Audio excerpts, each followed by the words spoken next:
समरपुर पहाड़ियों के बीच बसा एक छोटा सा नगर था। इसी नगर में एक होटल, जिसे पुराने जमाने में सराय भी कहा जाता था, खोला गया।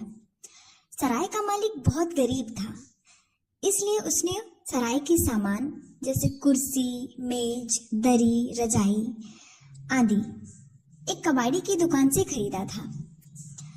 क्योंकि सराय को खुले अभी कुछ ही दिन हुए थे, इसलिए कोई भी व्यक्ति सराय में रहने के लिए नहीं आया था। ठंड का मौसम था।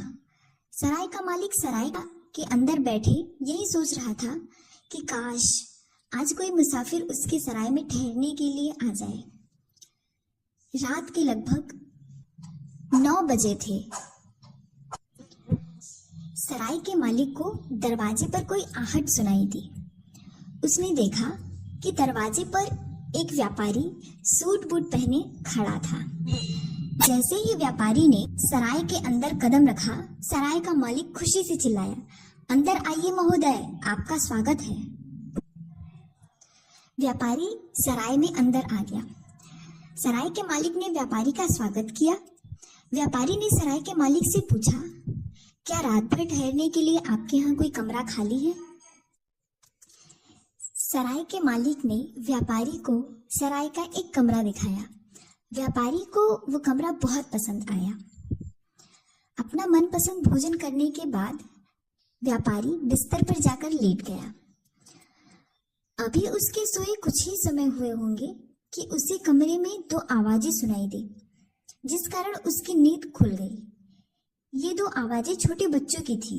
पहली आवाज थी, प्यारे बड़े भाई, क्या आपको ठंड लग रही है? और दूसरी आवाज थी, क्या तुम्हें भी ठंड लग रही है? व्यापारी ने सोचा कि शायद भूल से सराय के मालिक के बच्चे कमरे में आ गए हैं। व्यापारी ने कहा, बच्चों, ये तुम्हारा कमरा नहीं है। कुछ देर तक कमरे में शांति रही, पर फिर से वही आवाजें आई, प्यारे बड़े भाई, क्या आपको ठंड लग रही है? और उत्तर में, क्या तुम्हें भी ठंड लग रही है? व्यापारी गुस्से से बिस्तर पर से उठा और बत्ती जलाई। उसने कमरे में चारों ओर देखा, पर कमरे में उसे बच्चे तो क्या, एक चूहा भी नहीं नजर आया। व्यापारी ने बत्ती को जलता ही छोड़ दिया और जाकर बिस्तर पर बैठ गया। कुछ समय बाद फिर से वही आवाजें आई, प्यारे बड़े भाई, क्या आपको ठंड लग रही है?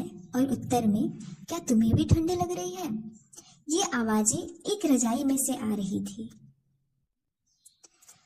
व्यापारी ने ध्यानपूर्वक इन दोनों आवाजों को सुना और जब उसे पूर्ण विश्वास हो गया कि ये आवाजें रजाई में से आ रही हैं, तब उसने जल्दी जल्दी अपना सामान बटोर लिया और सीधे सराय के मालिक के पास जा पहुंचा। व्यापारी ने सराय के मालिक को सारा हाल कह सुनाया। व्यापारी की बात सुन सराय का मालिक गुस्से से बोला, जनाब, आपने भोजन के साथ ढेर सारी शराब पी ली है, इसलिए आपको बुरे बुरे सपने आ रहे हैं। कहीं भला रजाइयां भी बोलती हैं?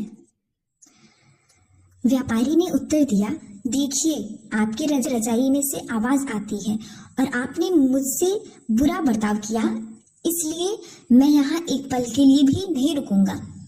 सराय के मालिक की ओर कुछ पैसे फेंककर व्यापारी वहां से चला गया। अगले दिन एक दूसरा व्यक्ति सराय में ठहरने के लिए आया। इस व्यक्ति ने भोजन के समय शराब भी नहीं पी, पर जब वह सोने के लिए गया तो उसे भी 2 आवाजें सुनाई दी, प्यारे बड़े भाई, क्या आपको ठंड लग रही है? और उत्तर में आवाज आई कि क्या तुम्हें भी ठंड लग रही है? इस व्यक्ति ने भी कमरे में चारों ओर देखा, पर उसे कोई न मिला। वह व्यक्ति डरा हुआ सराय के मालिक के पास जा पहुंचा और उसने कहा, महोदय, आपकी रजाई में से 2 बच्चों की आवाजें आती हैं। यह सुन सराय का मालिक गुस्से से चिल्लाया, महोदय, मैंने आपको अधिक से अधिक आराम पहुंचाने की कोशिश की और आप इसके बदले में मुझे ऐसी बकवास कहानी सुना रहे हैं। उस व्यक्ति ने कहा, जी नहीं, मैं बकवास नहीं कर रहा हूँ, मैं सच कह रहा हूँ। एक रजाई में से 2 बच्चों की आवाजें सुनाई देती हैं। मैं इस सराय में हरगिज नहीं रहूंगा। यह कहकर वह व्यक्ति भी सराय से चला गया। जब दूसरा व्यक्ति भी नाराज होकर सराय से चला गया तो सराय के मालिक का माथा ठनका और उसने सोचा, अब तो कमरे में जाकर देखना ही होगा कि आखिर बात क्या है। वह कमरे में गया और एक के बाद दूसरी रजाई उलटने पलटने लगा। उसी भी रजाई में से दो आवाजें सुनाई दी, प्यारे बड़े भाई, क्या आपको ठंड लग रही है? और दूसरी आवाज, क्या तुम्हें भी ठंड लग रही है? सराय का मालिक उस रजाई को अपने कमरे में ले गया और रात भर ओढ़कर सोया। रात भर दोनों लड़के एक दूसरे से यही प्रश्न करते रहे, प्यारे बड़े भाई, क्या आपको ठंड लग रही है? और उत्तर में, क्या तुम्हें भी ठंड लग रही है? अगले दिन सराय का मालिक उस रजाई को लेकर उस कबाड़ी की दुकान पर जा पहुंचा जहां से उसने इस रजाई को खरीदा था। उसने कबाड़ी वाले से पूछा, क्या तुम्हें याद है कि यह रजाई तुमने मुझे बेची थी? कबाड़ी वाले ने कहा, क्यों, क्या बात है? सराय के मालिक ने कबाड़ी वाले से पूछा, ये रजाई तुमने कहाँ से खरीदी थी? कबाड़ी वाले ने पास की एक दुकान की ओर इशारा करते हुए बताया कि उसने वह रजाई उस दुकान से खरीदी थी। सराय का मालिक उस पास वाली दुकान पर गया, पर उस दुकानदार ने उसे बताया कि उसने भी वह रजाई किसी अन्य दुकानदार से खरीदी थी। इस तरह सराय का मालिक इस दुकान से उस दुकान तक रजाई के मालिक की तलाश में घूमता रहा। अंत में सराय का मालिक एक छोटे से मकान मालिक के पास जा पहुंचा। सराय के मालिक ने मकान मालिक से पूछा, क्या ये रजाई आपकी है?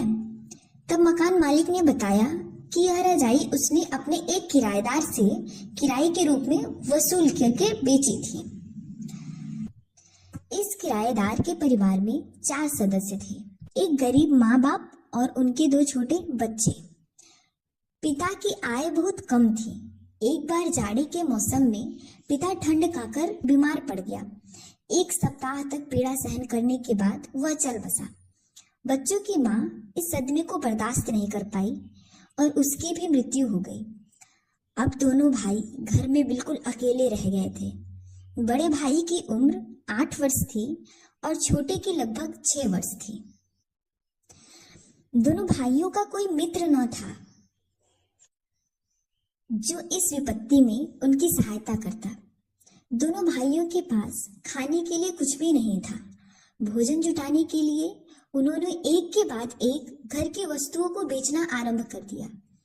अंत में उनके पास केवल एक रजाई रह गई।